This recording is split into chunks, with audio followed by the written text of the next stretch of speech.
Je vais faire la comparaison avec un utilisateur d'un outil commun qui est Excel. Il va utiliser Excel peut-être à 0,5%, 2% de toutes les fonctionnalités que propose le produit. Eh bien, les 98% qui restent vont impacter la charge au niveau informatique. Donc ça va avoir un impact au niveau de l'utilisation du système. Ce que fait Ionic justement, c'est de dire nous avons des petites briques, activer cette brique au moment où nous en avons besoin. Donc ça veut dire qu'on ne va pas surcharger un système, au contraire, on va diminuer notre impact environnemental, on va diminuer l'impact au niveau du CO2 en général.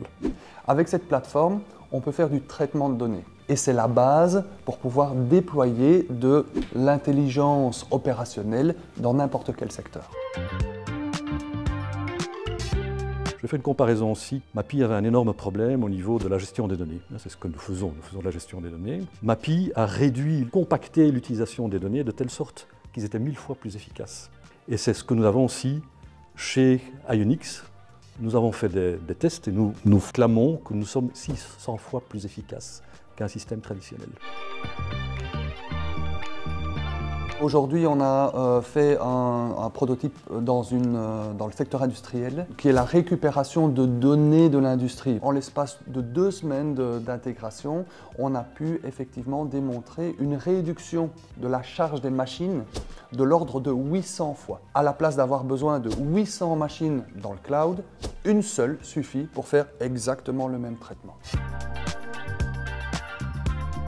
Évidemment, au niveau environnemental, c'est moins d'énergie, moins d'eau, moins d'air climatisé dans les data centers, mais il y a aussi tout un aspect financier, puisque finalement, les services qu'on doit maintenir, qu'on doit payer, les abonnements, je veux dire, ont un certain coût pour les entreprises qui pourraient tout à fait allouer à d'autres choses. Aujourd'hui, le fait qu'on propose un service qui soit financièrement abordable, effectivement, est regardé un petit peu avec méfiance, notamment par des groupes qui sont habitués à avoir des budgets IT finalement démesurés, mais pour qui c'est devenu la norme. Et donc nous sommes là pour remettre ça aussi en question. Oui, c'est vraiment ces fondements-là sur lesquels on est parti dans le développement du produit et de la société, sur des valeurs qui sont de durabilité, mais aussi de ces aspects de sécurité, de cybersécurité.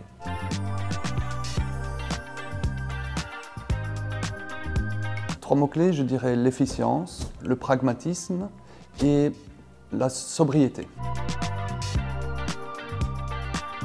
Aujourd'hui, on a eu la chance de pouvoir collaborer avec le groupe Eiffage, autant en France qu'en Belgique, et c'est une très très bonne collaboration.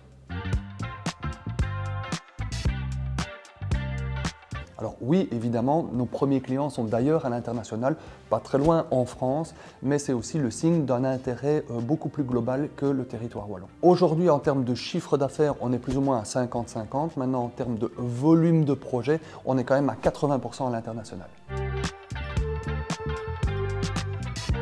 Dans 3 ans, je me vois sur la Lune, évidemment, mais de manière plus réaliste, je pense que d'ici 3 ans, on aura l'occasion de développer un service qui soit vraiment connu et accessible au plus grand nombre.